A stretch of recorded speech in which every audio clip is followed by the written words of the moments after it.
I love motorcycles. A lot. I've been riding some form of one since I was 11 years old, with the most recent example being my 2001 Kawasaki ZR7S.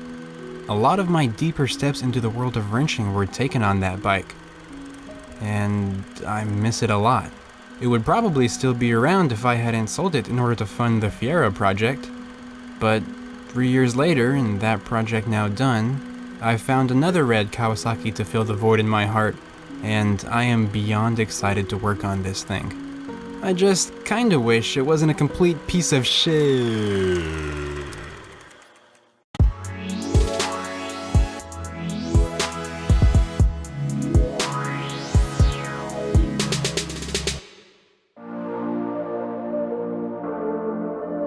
If you've been around on my channel for a while, then you probably know that I like forgotten red heaps from the 1980s with an interesting story, and this bike is no exception. It is a 1986 Kawasaki GPZ1000RX.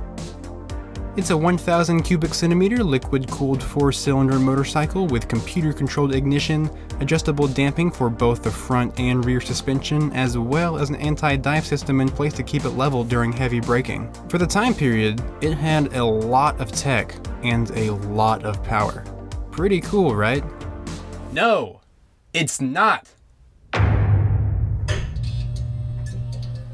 interesting story of the 1000RX is that everything that makes it what it is the success of this.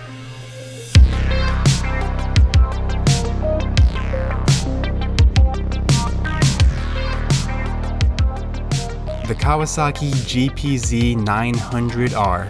Not only was this the first bike in Kawasaki's lineup to bear the now famous Ninja name, and not only was it the first liquid-cooled inline 4-cylinder superbike, it was the fastest production motorcycle in the entire world when it was released. You might not know the GPZ900R by model name, but maybe you know it as the bike from Top Gun that Maverick rode. Yeah? Okay, that is a GPZ900R. So how exactly does the 1000RX play into this? Okay, you know those get-to-know-you games in school where everyone is sitting in a circle and you have to go around one by one and say something fun about yourself, and eventually you get to that one asshole with no personality of their own who says, "My dad is a franchise owner of 9 Taco Bells," garnering oohs and ahs as if accomplishments of one's relative somehow gives them any merit? Yeah, same thing with the 1000RX. This bike is Cameron. This bike is that asshole. It accomplished nothing, yet reaps the benefits of what came before it. Okay, maybe that isn't a really fair comparison because the bike itself didn't try to capitalize on its predecessor. The executives at Kawasaki did. But that's actually where the story gets a little bit weirder, because capitalizing usually means building upon, but there were no improvements made for this bike. The 1000RX is a derivative of the 900R, if that wasn't yet clear, but when they made it, Kawasaki had the fastest motorcycle in the world and said, what if we took this bike and made it even faster? No, just a little bit different. And that is exactly what they did. By and large, they are the exact same bike. Of course, there's going to be parts unique to each. The 900 had a backbone style frame, and the 1000 had a newer perimeter style frame. And of course, the plastics, gas tanks, and pretty much anything cosmetic are going to be different. But mechanically and electronically, they are virtually identical. So much so that Kawasaki made the factory service manual for the 1000 only cover what's unique to it. There's incomplete and outright missing steps for so many things. If you want the full process, it literally says, go look at the other manual.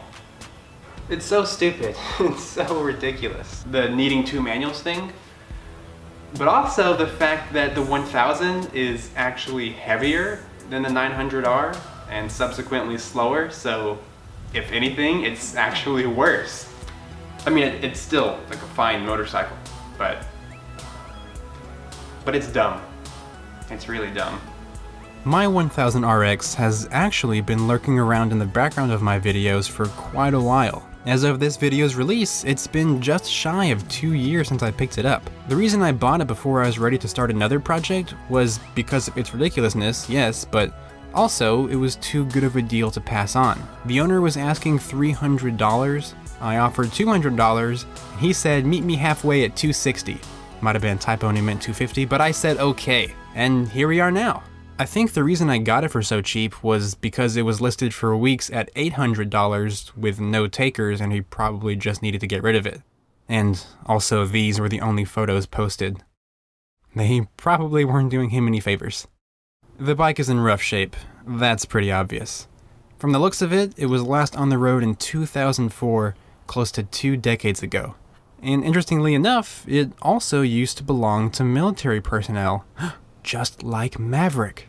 It's got 57,000 miles on the clock, which is a pretty considerable amount for a motorcycle. Now I wish this was just a well-used motorcycle that's been off the road for a long time, but that's not the case. This was somebody else's project. The guy I bought it from, I believe, was the third owner of the bike, and it was also bought by him as a project. There's no telling what's been done and what's all wrong without really doing a deep dive on it. The whole thing probably belongs in the bin, but I'm gonna try to resurrect this guy. As for the wrong things, for starters, it's filthy. There's a layer of dust, dirt, and grime over everything. It's especially bad here on the inside of the lower fairing. There's gotta be a massive oil leak causing this. But beyond cleanliness, there's some things broken and some things missing. The gas tank has pretty much every subcomponent gone except for the fuel level cinder, but even that has some broken off wires. Oh, look, the bolt snapped off inside. Nice. But even if the rest of the components were there, it's got some major rust problems, making it, as is, pretty much unusable. What is it with me and my luck with gas tanks? Sitting below the tank are the carburetors. With the airbox missing, some hornets decided to claim some of the inlets as their home. Nice.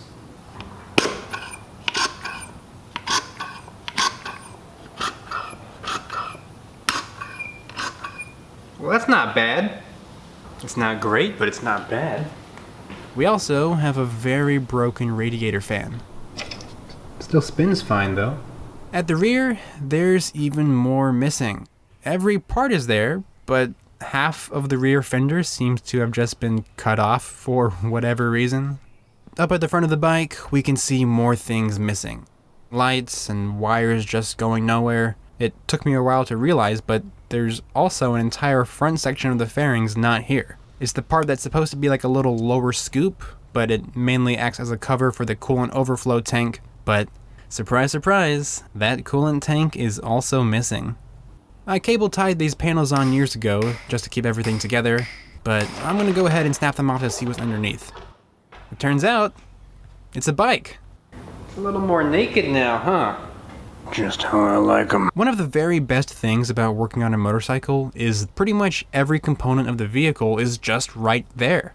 There's really not a whole lot to them. And it gets even simpler if you go to older computer-free, air-cooled bikes with fewer cylinders. Motorcycles are great for anyone wanting to dig into a project vehicle for the first time, especially since they require so much less space than a car, and a basic set of hand tools is all you need to rebuild one. I just recommend getting a bike that is more complete and hasn't been absolutely mangled up. Because it's not just missing components, grime, and age alone that make this bike not great. It was in an accident. If the absolutely shattered headlight and very cracked front fairing wasn't enough of an indicator, these lower panels were completely broken. There's a ton of fiberglass from a previous repair on the inside of these. Now as far as damage goes, this might be all that's there, but taking these panels off uncovered a few more issues. You may have noticed earlier, but this bike is missing all of the spark plug wires. More than that, it's also missing one of the 2 ignition coils. The one on the left is there, but the one on the right is missing. But even if I did have both, there's not even a battery to power them, let alone a key to even turn the bike on. So one of the few things I did when I first got the bike was get a key for it. I found a guy on eBay that cuts and sells factory replacement keys for only a few bucks, so long as you provide him the key code. and I was able to find that on the back of the ignition lock cylinder. For some strange reason though, it didn't seem to be working. Maybe it was the previous owner's modifications. But hey, the key works perfectly for the seat lock and for the helmet lock. I have no idea why this huge chunk of metal is secured here though, but I'm gonna put it back. So while I don't have a new ignition lock cylinder or battery on hand, I can still check out the state of the engine and see if getting this thing started is even in the cards for it. If you've ever found yourself on an automotive forum asking for help with an engine, more often than not, somebody's going to tell you to check for 3 things: fuel, air, and spark. That's usually all they say, but more specifically, you need the right amount of fuel, the right amount of air, and the spark happening at the right time in the engine cycle. But here's the thing. So it does not matter if I have fuel and air and spark if the engine isn't going to be able to do anything with those things. Gotta make sure that it has compression. Or at the very least at this stage, make sure that it's possible that it has compression. That's right, even if you have all 3 of those things needed, it doesn't mean the engine itself is able to make any power. Fuel, air, and spark are actually controlled all by systems outside of the engine, so before I even start to make sure that those are squared away, I need to make sure that the engine itself has its internal components functioning as they should. Now, I will say that there are countless videos online of people with vehicles that were sitting for long periods of time where they just throw in a battery, pour gas down the carbs, and get the thing going. Hell, that's pretty much what I did on my ZR7S and my brother's GS500F, but those 2 bikes of ours weren't pushing 40 years and they are not anywhere near as rough as this one. Instant gratification of getting the engine going is not the name of the game here. This time I want to take things slow and be a bit more methodical with everything so that the engine will operate to the best of its ability before trying to start it. Well, to the best of its ability without rebuilding the whole thing. Right now, all I'm gonna do is give the inside of the cylinders a preliminary inspection.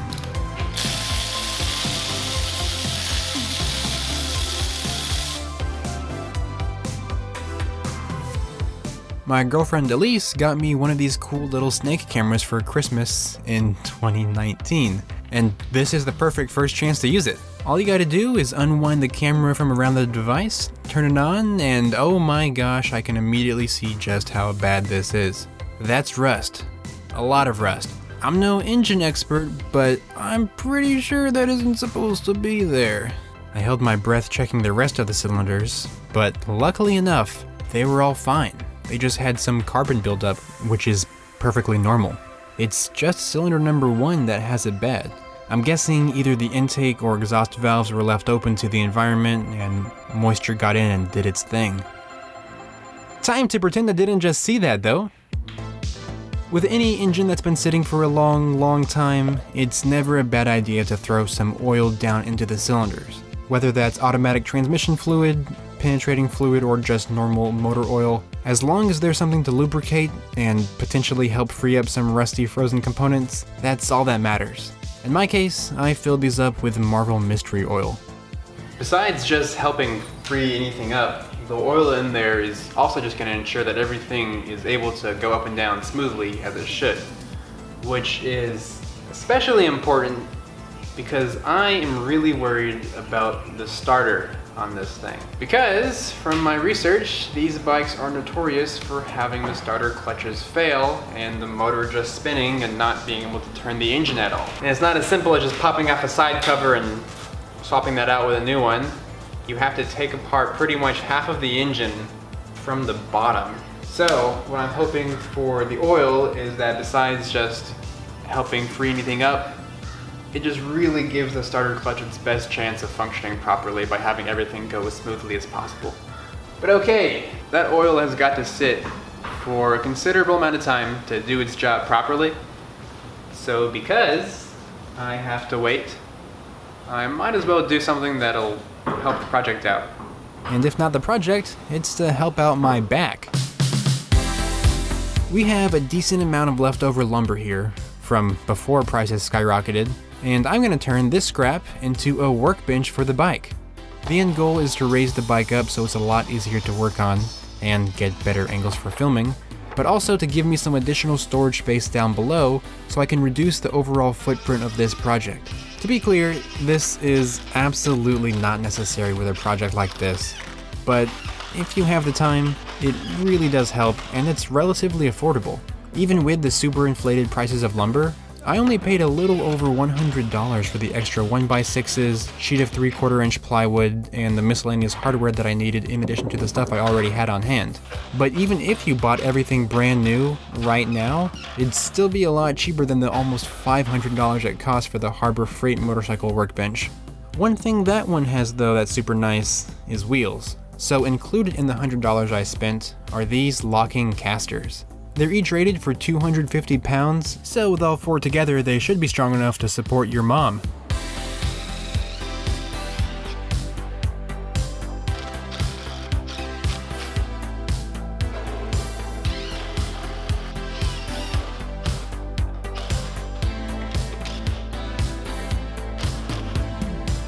I may have the Harbor Freight one beat by having storage space in mine. I still need to add the plywood down there. But the Harbor Freight one has mine beat by being hydraulically raised and lowered. You still need good old-fashioned ramps for mine. But this bike is heavy. Its wet weight is close to 600 pounds. Even with my dad's help, this thing is not going up. I'm sure it wasn't doing us any favors by making the table so tall because of the extra storage space I wanted, but it should still be absolutely doable. I tested it out with one of my other bikes, and I got it up no problem. Truthfully, my Kawasaki D1 is on the smaller side of motorcycles, but still, any normal sized bike should be able to get up here just fine. But I'm gonna have to do something else for this big boy. But first, I actually realized it's a good thing I didn't get it up there just yet, because the way I wanted to do the lower storage shelf requires that I pull the top shelf off first. So...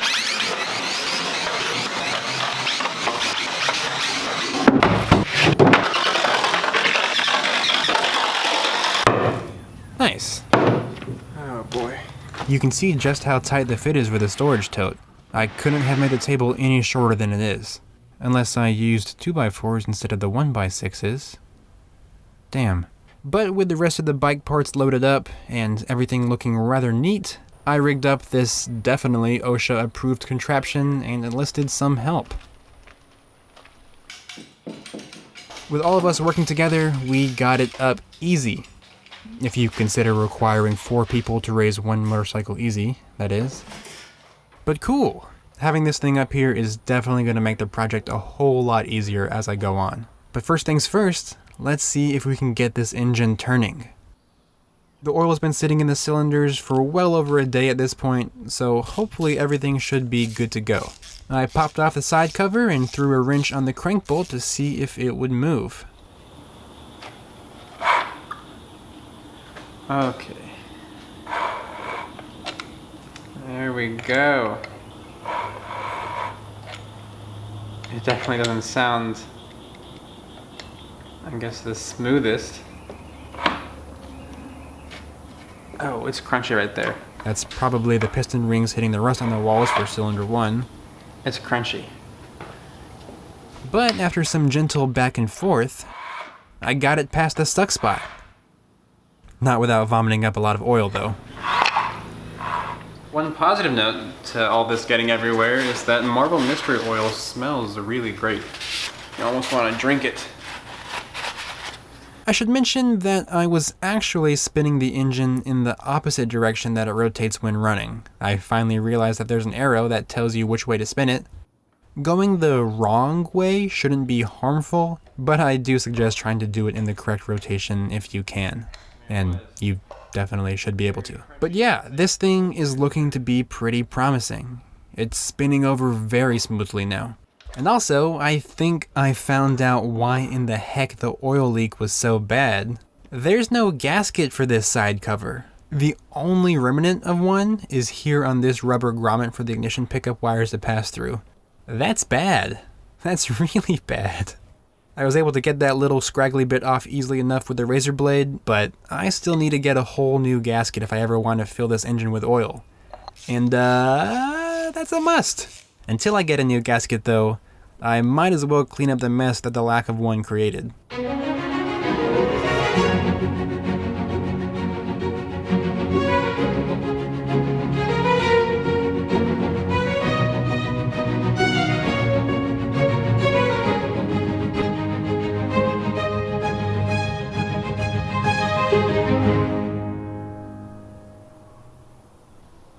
Oh yeah, that's a lot better.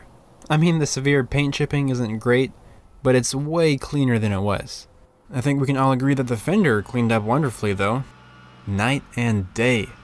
Cleaning all this up will definitely make my life easier, or at least less messy in the future. I expected that much, but I didn't expect that the cleaning wouldn't actually lead me down a rabbit hole of discoveries about the bike. I realized that the lower half of the kickstand switch bracket is completely ground away.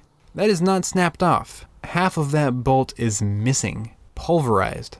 This bike was laid down while riding and must have slid some serious distance in order for that to happen.